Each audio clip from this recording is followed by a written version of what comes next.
नमस्कार। आप जो ये वीडियो देख रहे हैं, आपका स्वागत है। ये चैप्टर है simple harmonic motion, SHM। S stands for simple, H stands for harmonic, and of course, M stands for motion. So simple harmonic motion. It is a specific category of motion, and जैसा कि इसका नाम है, इसमें दो अलग अलग words हैं, हार्मोनिक मोशन एंड सिंपल। सो सबसे पहले हम लोग पढ़ेंगे हार्मोनिक मोशन क्या होता है, और फिर बात करेंगे what is simple in it. So first of all, harmonic motion. See, harmonic motion means a periodic motion, a motion repeating itself with constant time period is called harmonic or periodic motion. So ऐसा motion जिसका एक definite time period है और उस time period के बाद वो बार बार अपने आप को रिपीट करता है, हार्मोनिक मोशन कहलाता है। आप उसको पीरियोडिक मोशन कह सकते हैं। सो सिंपल हार्मोनिक मोशन में we understand harmonic motion, any motion repeating itself with constant time period, and that constant time period is called period of the periodic motion or simply time period. Now let us talk about few examples of periodic motion. सबसे simple example है periodic motion यानी कि harmonic motion का uniform circular motion. यहां पर एक ball एक circle में एक यूनिफॉर्म एंगुलर वेलोसिटी से घूम रही है। सो हर बार ये अपना चक्कर सेम टाइम में कंप्लीट करती है और अपने मोशन को उसी टाइम पीरियड में रिपीट करती है। So it is a periodic motion, और एक चक्कर में जितना इसको टाइम लगता है वो इसका टाइम पीरियड है। एक और एग्जांपल है, एक बॉब को सस्पेंड किया हुआ है with the help of a flexible thread, और इसको एक तरफ पुल करके छोड़ देते हैं तो ये ऑसिलेट करता है और ये भी अपना टाइम पीरियड मेंटेन करता है। इसका periodic motion to and fro type का है। हालांकि ये स्ट्रेट लाइन पर नहीं चल रहा है, but it is also repeating it's motion in a given time period. एक और एग्जांपल है बहुत ही सिंपल, एक स्प्रिंग के साथ एक ब्लॉक कनेक्टेड है और ये टू एंड फ्रो में, ये बिल्कुल स्ट्रेट लाइन पर टू एंड फ्रो में पीरियोडिक मोशन कर रहा है।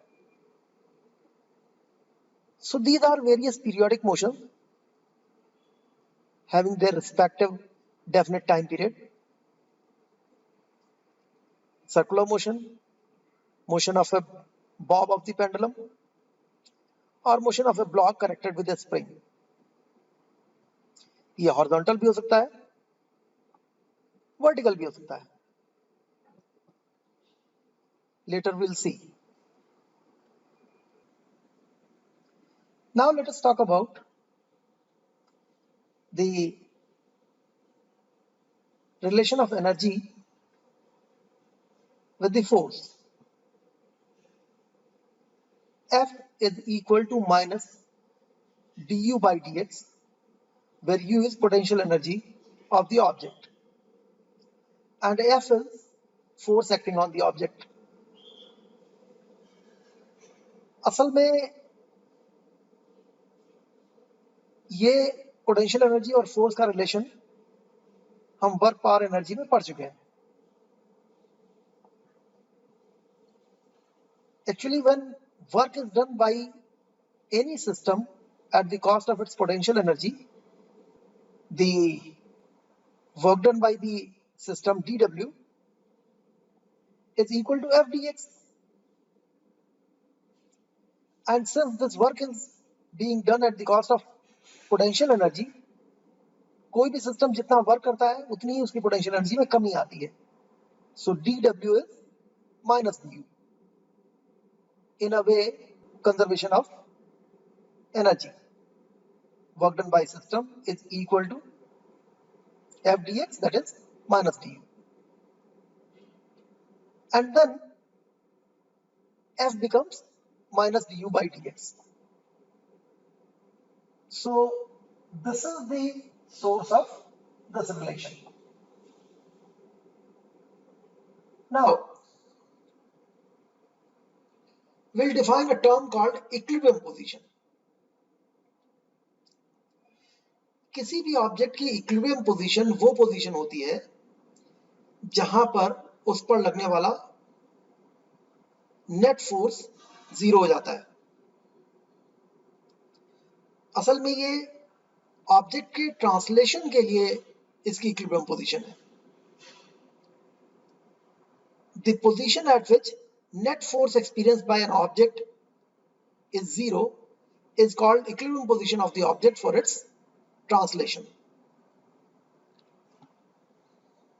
So at equilibrium position F is equal to 0. ये equilibrium position की requirement है. That means du by dx is 0 because F is minus du by dx. So when F is 0, du by dx also becomes 0. And then this means slope of potential energy versus position graph is 0 at equilibrium position. Equilibrium position वो position है जहां पर potential energy versus position graph का slope 0 है. तो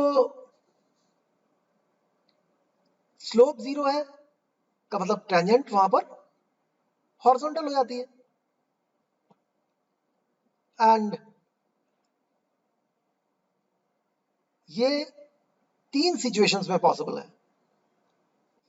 अगर हम potential energy का पोजीशन पर ग्राफ ड्रॉ करें तो उसका स्लोप या तो मैक्सिमा पर 0 होगा या मिनिमा पर 0 होगा, या फिर अगर पोटेंशियल एनर्जी ऑब्जेक्ट की कांस्टेंट रहती है पोजीशन बदलने के साथ तब भी उसका स्लोप 0 ही होगा. तो इस तरीके से हमारे पास तीन सिचुएशंस आती हैं और इन तीन सिचुएशंस के बेसिस पर हमारे पास तीन तरह की इक्विलिब्रियम पोजीशन आती है. या तो पोटेंशियल एनर्जी ऑब्जेक्ट की मैक्सिमम है, वहां पर इक्विलिब्रियम है, या ऑब्जेक्ट की पोटेंशियल एनर्जी मिनिमम है, वहां पर इक्विलिब्रियम है, या फिर ऑब्जेक्ट की पोटेंशियल एनर्जी कांस्टेंट है तब भी ऑब्जेक्ट इक्विलिब्रियम में है. आइए इसको और डिटेल में देखते हैं.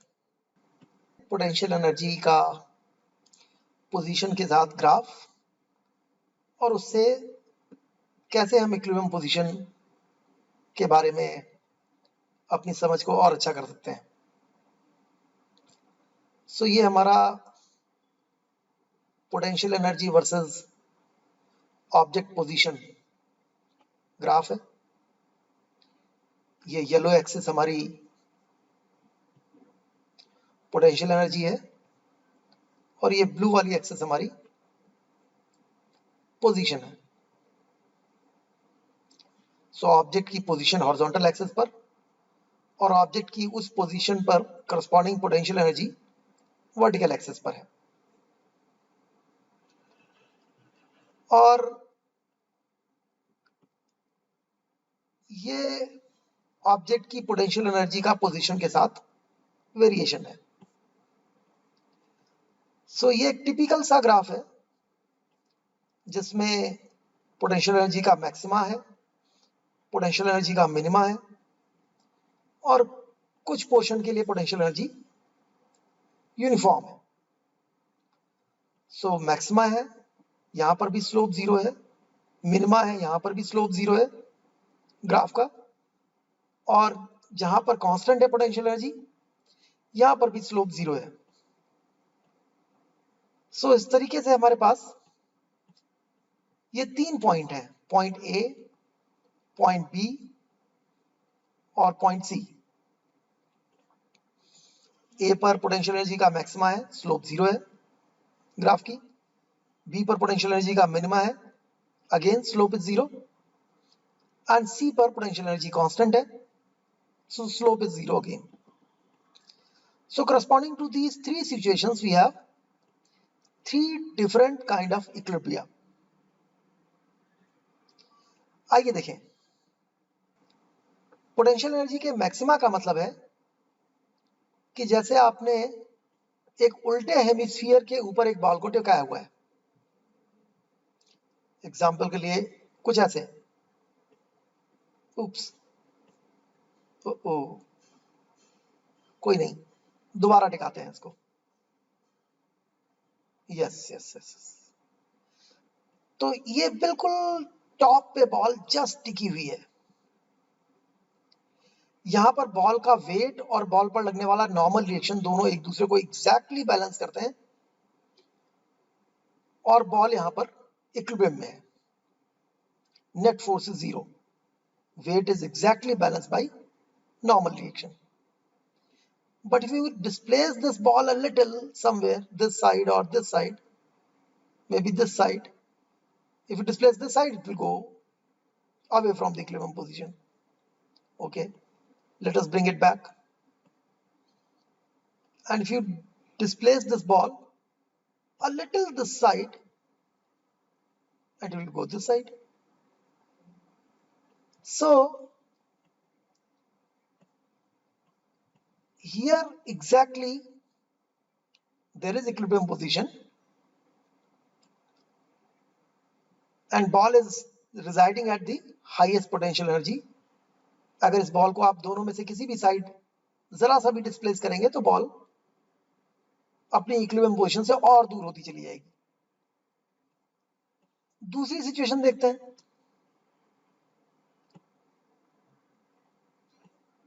Corresponding to be. इस बार बॉल एक कप के अंदर है, इस बार हेमिस्फीयर हमारा सीधा है, और बॉल इस समय अपनी मिनिमम पोटेंशियल एनर्जी स्टेट में है। यहां पर अगर आप बॉल को किसी भी साइड डिस्प्लेस करते हैं तो बॉल लौट करके दोबारा अपनी इक्विलिब्रियम पोजीशन पर आ जाती है, लेकिन इक्विलिब्रियम पोजीशन पर फिर से कहानी वही है, weight of the ball is exactly balanced by normal reaction acting on the ball. So this is equilibrium position. But at the equilibrium position, potential energy of the ball is minimum. Now let us talk about the third situation. यहां पर एक flat plate है और ball इस flat plate पर equilibrium में है, ball का वेट और बॉल पर लगने वाला नॉर्मल रिएक्शन दोनों यहां पर इक्वल है, बॉल इक्विलिब्रियम में है।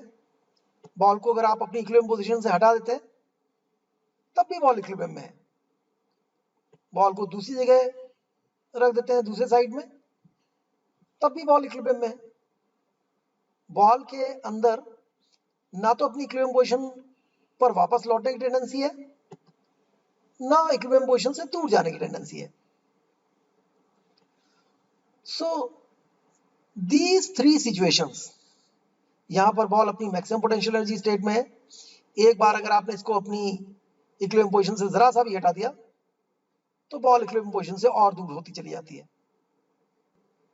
यहां बॉल अपनी मिनिमम पोटेंशियल एनर्जी स्टेट में है, अगर आपने बॉल को हटाया तो बॉल लौट करके दोबारा अपनी इक्विलिब्रियम पोजीशन पर आ जाएगी। यहां बॉल न्यूट्रल इक्विलिब्रियम में है, उसके लिए आसपास का हर पोजीशन इक्विलिब्रियम पोजीशन है। सो बॉल ना तो अपनी ओरिजिनल इक्विलिब्रियम पोजीशन पर लौट के आने की चाहत रखती है, ना उससे दूर ही जाना चाहती है। सो इस प्रकार से ये तो हो गई बात एनर्जी के साथ किसी भी ऑब्जेक्ट का कैसा बिहेवियर होता है। अब आइए जरा इसको और डिटेल में समझने की कोशिश करते हैं। फोर्स डायग्राम, पॉइंट ए के करस्पॉन्डिंग अगर बॉल को आपने अपनी इक्विलिब्रियम पोजीशन से हटाया तो ऐसे में क्या होने वाला है, बॉल पर लगने वाला वेट mg वो तो वर्टिकली डाउनवर्ड है, लेकिन बॉल पर लगने वाला नॉर्मल रिएक्शन, इसका एक कंपोनेंट वर्टिकली अपवर्ड है, जबकि दूसरा component away from the equilibrium position है। इस वजह से जिस डायरेक्शन में बॉल का डिस्प्लेसमेंट है उसी डायरेक्शन में बॉल पर फोर्स लग रहा है, और ये वाला फोर्स बॉल को फर्दर इक्विलिब्रियम पोजीशन से अवे ले जाता है। इसके ही साथ दूसरी सिचुएशन देखिए, जिसमें हमने बॉल को इक्विलिब्रियम पोजीशन से हटाया है, बॉल का वेट वर्टिकली डाउनवर्ड है, बॉल पर लगने वाला नॉर्मल रिएक्शन वर्टिकल से इंक्लाइंड है। अगर यहां आप नॉर्मल रिएक्शन के कंपोनेंट्स देखें तो नॉर्मल रिएक्शन का हॉरिजॉन्टल कंपोनेंट बॉल को दोबारा इक्विलिब्रियम पोजीशन की तरफ ले जाने की कोशिश करता है, यानी कि बॉल का अपनी इक्विलिब्रियम पोजीशन से डिस्प्लेसमेंट और बॉल पर लगने वाला फोर्स का कंपोनेंट along its displacement, ये दोनों एक दूसरे के अपोजिट हैं। सो इस सिचुएशन में इसी वजह से इस फोर्स को रेस्टोरिंग फोर्स कहते हैं। जबकि तीसरी सिचुएशन में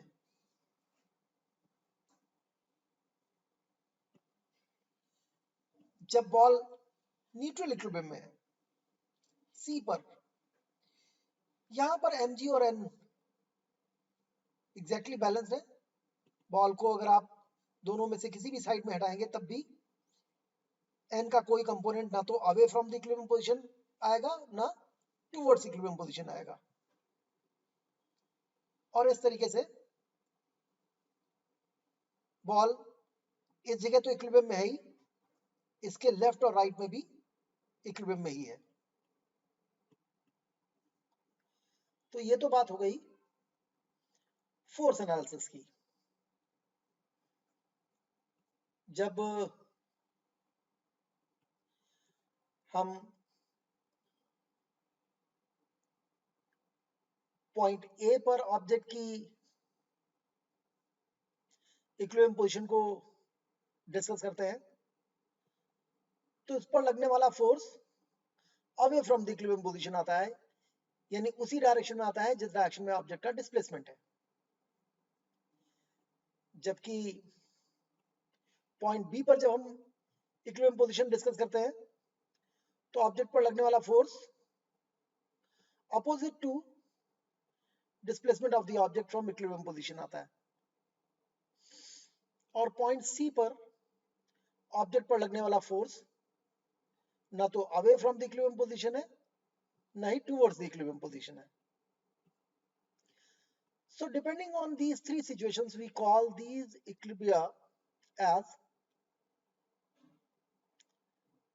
unstable equilibrium at A, stable equilibrium at B, and neutral equilibrium at C.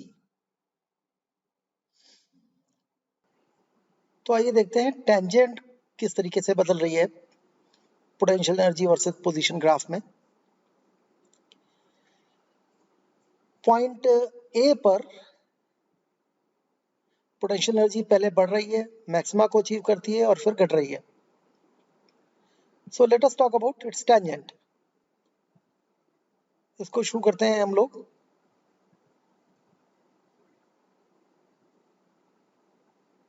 यहां से। यहां पर इसका स्लोप पॉजिटिव है। ये पॉजिटिव स्लोप धीरे धीरे घट करके पॉइंट ए पर 0 हो जाता है और फिर फर्दर घटते हुए नेगेटिव हो जाता है। सो पॉइंट ए पर, यानी कि जहां पर पोटेंशियल एनर्जी मैक्सिमम है, अगर हम पोजीशन को बढ़ते हुए में देखें इंक्रीजिंग पोजीशन की डायरेक्शन में, तो स्लोप घट करके पहले 0 होता है और फिर और घटते हुए नेगेटिव हो जाता है। यानी कि अगर इस ग्राफ में देखें तो du by dx की एक पॉजिटिव वैल्यू है जो घट करके 0 होती है और उसके बाद फर्दर घटते हुए नेगेटिव हो जाती है। पहले स्लोप की एक पॉजिटिव वैल्यू है, फिर जैसे जैसे हम x में आगे बढ़ते हैं स्लोप की वैल्यू घट रही है। यहां पर स्लोप 0 हो गया और यहां से आगे स्लोप और फर्दर घटते हुए नेगेटिव हो गया। अब du by dx का नेगेटिव है फोर्स, तो इसी ग्राफ का रिफ्लेक्शन देखेंगे अगर एक्स एक्सिस में, यानी इस ग्राफ का नेगेटिव बनाएंगे अगर, तो ये फोर्स आ जाएगा। तो फोर्स पहले नेगेटिव है, इक्विलिब्रियम पोजीशन पर 0 हो जाता है और उसके बाद पॉजिटिव हो जाता है, because F is minus D U by D X. So ऐसी सिचुएशन में अगर हम फोर्स को डिस्प्लेसमेंट के साथ देखें तो पॉजिटिव डिस्प्लेसमेंट पर फोर्स पॉजिटिव और निगेटिव डिस्प्लेसमेंट पर फोर्स नेगेटिव है। सो इस तरीके से अगर आप ऑब्जेक्ट को पॉजिटिव साइड में डिस्प्लेस करते हैं तो फोर्स भी पॉजिटिव साइड में लगता है जो ऑब्जेक्ट को further away from the equilibrium position ले जाता है। और अगर आप ऑब्जेक्ट को नेगेटिव साइड में डिस्प्लेस करते हैं, अगर आप ऑब्जेक्ट को नेगेटिव साइड में डिस्प्लेस करते हैं तो उस पर नेगेटिव साइड में फोर्स लगता है और वो ऑब्जेक्ट को फर्दर नेगेटिव साइड में ले जाता है। अब इसी चीज को देखते हैं हम पॉइंट बी पर। पॉइंट बी पर क्या हो रहा है? पहले स्लोप नेगेटिव है, पॉइंट बी पर देख लिए पहले स्लोप नेगेटिव है। जैसे जैसे आप एक्स में आगे बढ़ते हैं स्लोप नेगेटिव से बढ़ता हुआ 0 हो जाता है इक्विलिब्रियम पोजीशन पर, और यहां से फर्दर आगे बढ़ते हैं तो स्लोप पॉजिटिव हो जाता है। सो स्लोप इस मिनिमम पोटेंशियल एनर्जी को पार करते समय पहले नेगेटिव है, पोटेंशियल एनर्जी के मिनिमा पर स्लोप 0 है और मिनिमा को पार करने के बाद स्लोप पॉजिटिव है। पहले स्लोप नेगेटिव है, मिनिमा पर स्लोप 0 है, यहां इक्विलिब्रियम पोजीशन है और मिनिमा को पार करने के बाद स्लोप पॉजिटिव है। और इसका नेगेटिव आपका फोर्स होगा, तो फोर्स इसी का रिफ्लेक्शन है। जब पोटेंशियल एनर्जी वर्सेस पोजीशन का स्लोप नेगेटिव है तो फोर्स पॉजिटिव है, इक्विलिब्रियम पोजीशन पर फोर्स 0 है और उसके बाद फोर्स नेगेटिव हो जाता है। तो यहां अगर देखें तो पॉजिटिव साइड में फोर्स नेगेटिव आता है और जब ऑब्जेक्ट नेगेटिव साइड में डिस्प्लेस करता है तो फोर्स पॉजिटिव आता है। तो इन दोनों में फर्क देखिए, यहां पॉजिटिव साइड जाने पर फोर्स पॉजिटिव आता है, यहां पॉजिटिव साइड में जाने पर फोर्स नेगेटिव आता है। इसीलिए इस फोर्स को रेस्टोरिंग फोर्स कहते हैं। और जाहिर बात है पॉइंट सी पर पोटेंशियल एनर्जी कांस्टेंट रहती है, उसका स्लोप जीरो रहता है, तो फोर्स भी जीरो रहता है, and that is what the neutral equilibrium position is all about. तो इस तरीके से हमने बात की कैसे फोर्स बदलता है किसी भी इक्विलिब्रियम पोजीशन के साथ। हमारा इंटरेस्ट स्टेबल इक्विलिब्रियम पोजीशन में है, क्योंकि यहां पर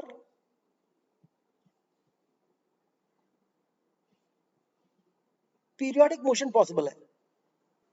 रेस्टोरिंग फोर्स ऑब्जेक्ट को दोबारा इक्विलिब्रियम पोजीशन पर लौटाल कर लाता है और जिसकी वजह से पीरियोडिक मोशन पॉसिबल हो पाता है। अभी असल में यहां पर हमने फ्रिक्शन ज्यादा रखा है ताकि ये इक्विलिब्रियम पोजीशन पर रुक सके, अदरवाइज यहां पर अगर कोई फ्रिक्शन ना हो तो ये पीरियोडिक मोशन लगातार होता रहेगा। तो पीरियोडिक मोशन के लिए सबसे जरूरी चीज जो है वो है रेस्टोरिंग फोर्स, यानी पोटेंशियल एनर्जी का मिनिमम। अब यहां पर सिंपल क्या है ये डिस्कस करते हैं। देखिए यहां पर आपका जो फोर्स का ग्राफ था, ये कोई भी कर्व है जो कि सेकंड और फोर्थ क्वाड्रेंट में एग्जिस्ट करता है। हमेशा के लिए याद रखिए, अगर स्टेबल इक्विलिब्रियम पोजीशन होगी तो फोर्स सेकंड और फोर्थ क्वाड्रेंट में एग्जिस्ट करेगा। सिंपल हार्मोनिक मोशन के लिए फोर्स का पोजीशन के साथ जो रिलेशन होता है वो सिंपल होता है, यानी कि ये कर्व एक्चुअली एक स्ट्रेट लाइन होता है,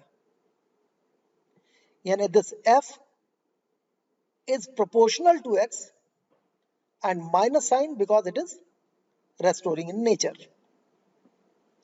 So now you understand the term simple in it. Simple harmonic motion में simple इस रिलेशन के लिए इस्तेमाल किया जाता है जो फोर्स और ऑब्जेक्ट की पोजीशन के बीच में है, which has to be a straight line, means linear relation. We'll proceed from here further. Thank you.